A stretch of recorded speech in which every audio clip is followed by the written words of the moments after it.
The shocking death of a star. The whole world wants to know what happened, and every minute counts.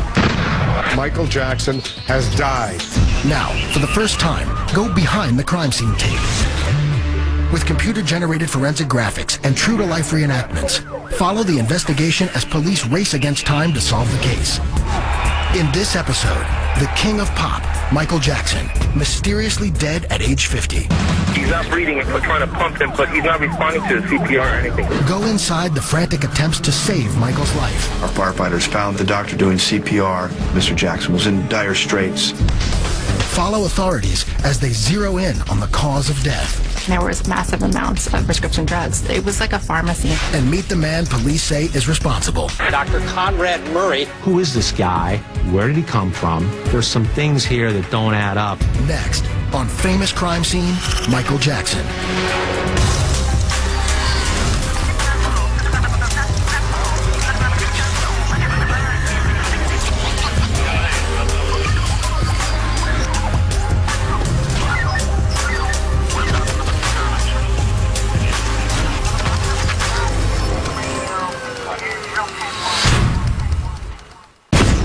June 25th, 2009, Staples Center, Los Angeles, just after midnight.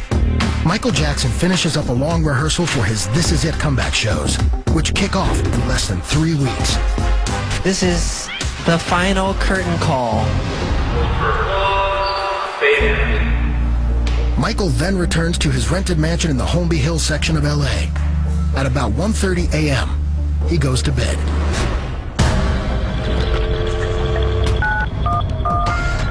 We have a gentleman here that needs help, and he's not breathing. Yeah, he's not breathing, and we're trying to pump him, but he's not. Okay, how old is he? He's 50 years old, sir. 50. He's unconscious. He's not breathing. We got the call at 12:21. There was no identification by the caller of who he was or who was having the medical issues. But we knew that someone was in dire straits.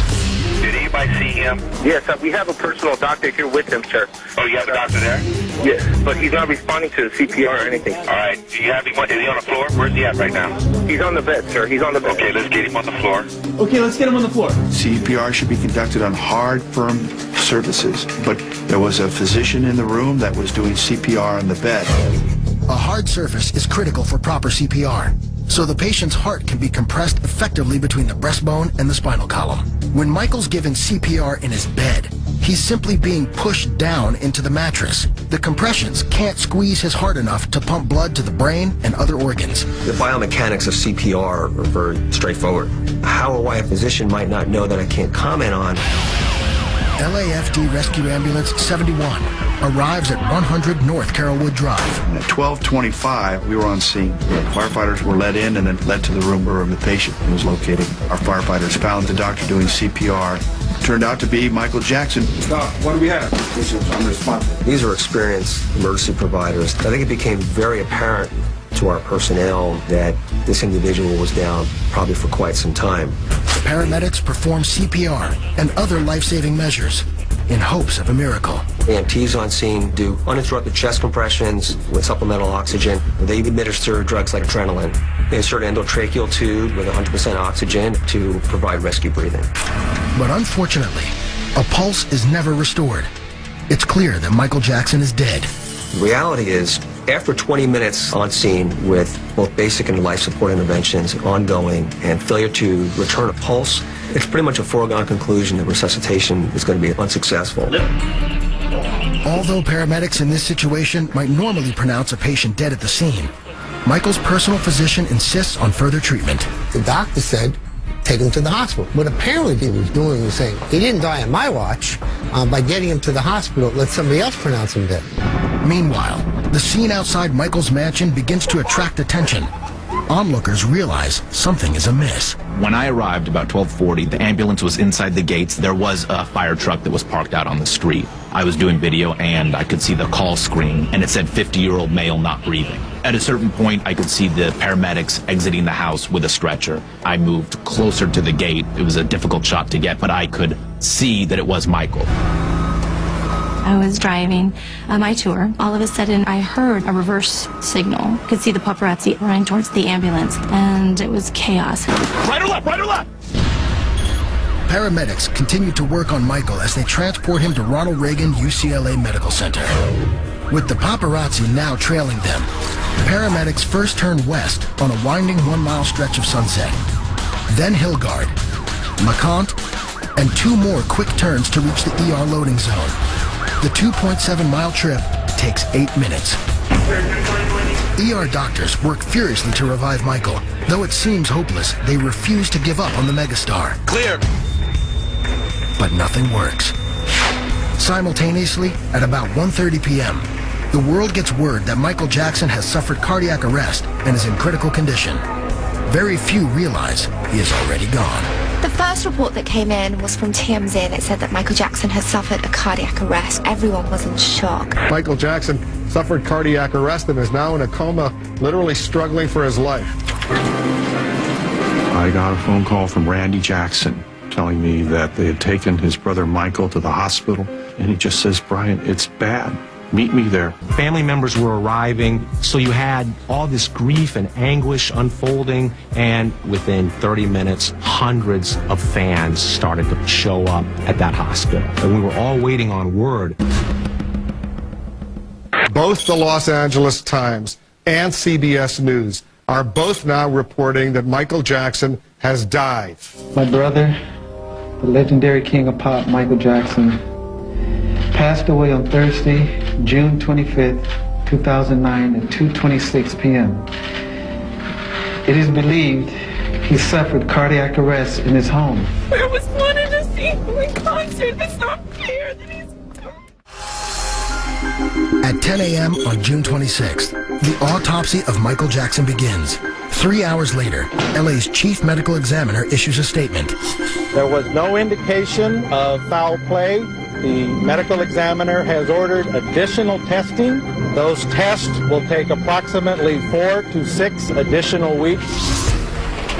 With all signs pointing to a prescription drug overdose, the focus remains on Michael's private physician, Dr. Conrad Murray, who is still missing. The reason why they were unable to find Dr. Murray is plain and simple. Murray was already contacting lawyers to represent him and to plan his strategy.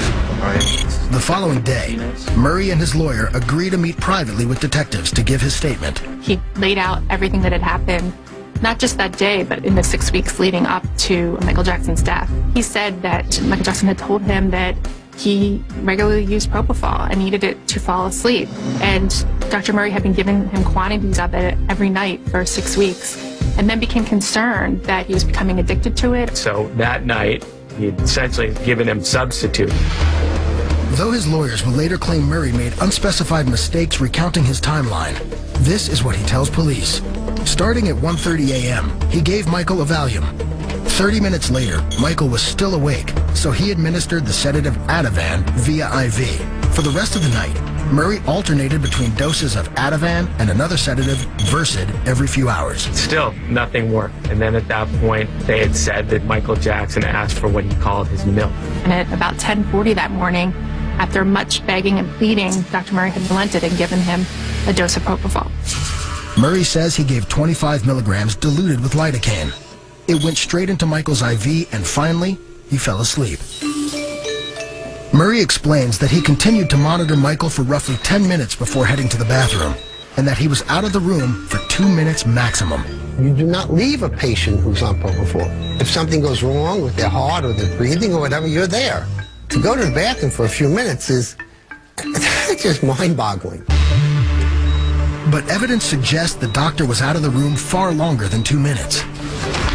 Murray's cell phone log, which detectives later obtain, shows that from 11:18 a.m. to 12:05 p.m., Murray was on the phone with 3 separate callers, totaling 47 minutes. Investigators are wondering, why is he on the phone 3 different times? We believe that he called his office in Houston, he had a girlfriend in Santa Monica, or his office in Las Vegas.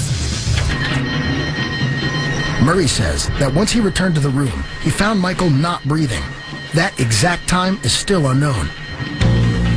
He then immediately started CPR and administered 2 milligrams of the anti-overdose medicine Annexate.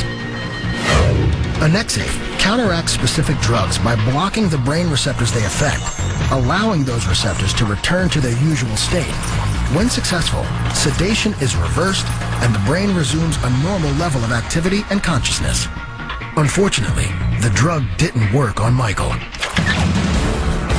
Murray's lawyers said that only after doing 25 to 30 minutes of CPR did the doctor run to get assistance. Somebody call security! Call security! Once staff members arrived, 911 was finally called. He's not breathing. Other than the time that the paramedics came, who knows what was going on in that bedroom? There's some things here that don't add up. This argument was that nothing was given to Michael that would have killed him. He didn't do anything wrong. Coming up, investigators nail down the cause of death. And later, police dig up some dirt on